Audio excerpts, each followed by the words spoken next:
Back in New York in our studio, we spent several months thinking about what we could make here and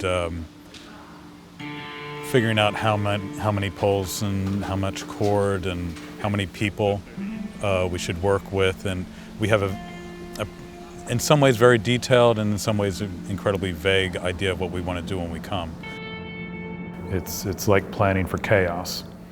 And everything is just going to happen. We hit the ground running with our crew and just start assembling and seeing what happens as it goes. Our assistants that really make the piece are all rock climbers. Many of them we've been working with for 10 years or so.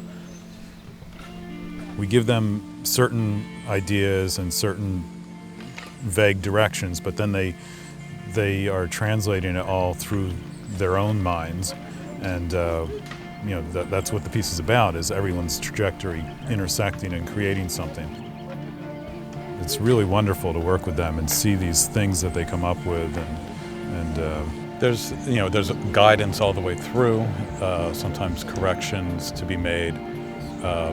They're not free to just do whatever they want, but it's a joy when they, for us, as they surprise us, and then the same thing happens back when we tell them, okay, now you're going to do this, and they don't know what to expect, and neither do we.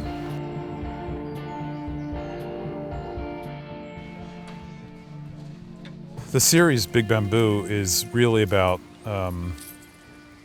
the way Doug and I perceive life to exist, and just how things grow.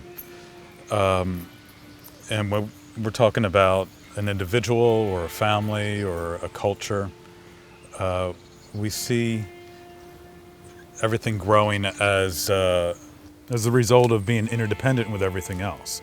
And as much as you might have plans in your life or in the culture or whatever, things are all happening at once. Trajectories are intersecting, and that is creating the structure and the architecture of life. And we chose bamboo poles because they do express life. They each have their individual character. It's not like you're putting it together with steel pipes or something.